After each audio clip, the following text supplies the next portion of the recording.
Bonjour, alors pour cette entrée, pour cette recette de bagels fourrés au fromage frais, c'est juste une idée d'entrée avec du bagels, un bagel, vous voyez, ces trucs ronds là. Alors, on peut les faire nous, hein, ce sera l'objet d'une autre recette, ça se trouve dans le commerce, ou comme ceci, on peut les fabriquer, c'est pas très compliqué, c'est une pâte briochée, il y a juste une petite technique, il faut les pocher dans l'eau avant de les mettre au four.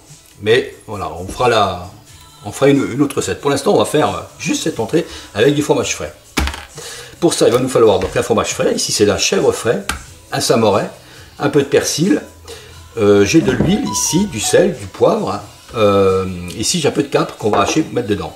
Une assiette avec un peu de salade pour la présentation. Et il nous faudra aussi de la truite fumée ou du saumon fumé. Hein. Et on s'y met tout de suite. Allez, on fait le fromage. Alors, le fromage frais. Donc j'ai haché mon ail, j'ajoute un peu de persil.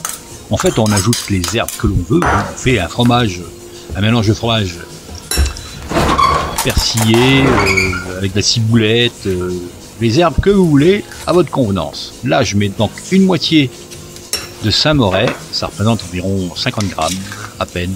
Et là, je prends la moitié d'un fromage frais de chèvre, ça coupe un peu.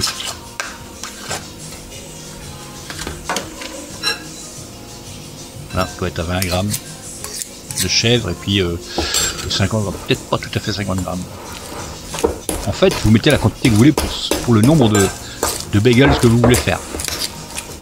On mélange tout ça, on va rajouter du sel, du poivre.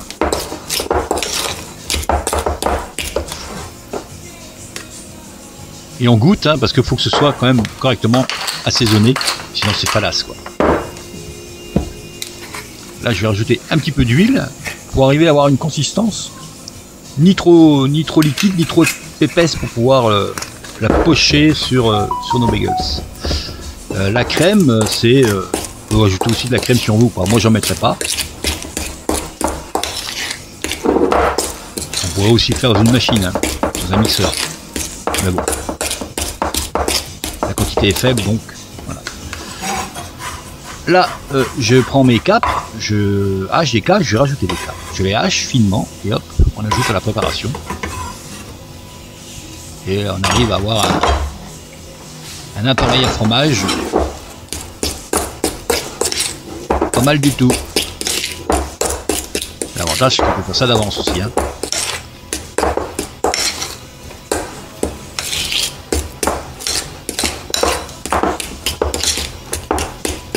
Les bagels, hein, je vous ferai la recette aussi. Ceux-ci sont lisses, hein, ceux que j'ai fait là, ils sont lisses. Je vais pas rajouter de graines de sésame dessus, rien du tout. Allez, un petit peu d'huile d'olive. L'huile de tournesol marche aussi, très bien. Si vous n'avez pas d'huile d'olive ou si vous n'aimez pas, il y a des gens qui n'aiment pas l'huile d'olive. Voilà, là on est pas mal. Allez, on va trouver une poche, on va mettre une douille, ou pas. Si vous n'en avez pas, c'est pas la peine de mettre de douille. Et on va dresser.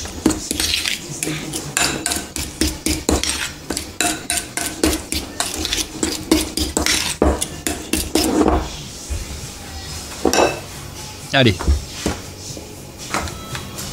Voilà, donc j'ai sorti ma truite fumée. Là, c'est de la truite fumée. Hein. Sur le bagels, donc on poche. Là, vous voyez, j'ai une douille. Si vous n'avez pas de douille, c'est pas grave. Ça marchera aussi. Allez, on moche, on met une certaine quantité de fromage, comme vous voulez. Là, j'ai une assiette avec un peu de salade au fond et 2 tomates. Je prends donc ma truite fumée. Ça marcherait aussi avec du saumon, hein, ou tout autre poisson. Et après, bah, allez, on dispose, on fait des petites rosaces tout autour comme ça, plantées dans le fromage.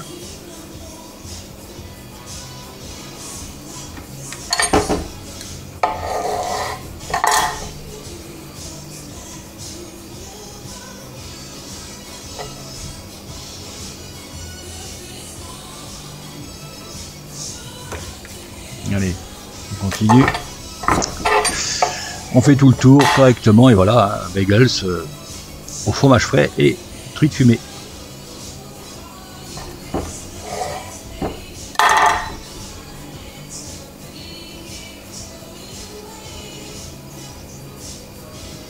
Bon, moi je verrais ça plutôt pour une entrée plat, hein, parce que c'est quand même assez consistant. Hein. Manger un steak derrière ça, ça fait peut-être beaucoup.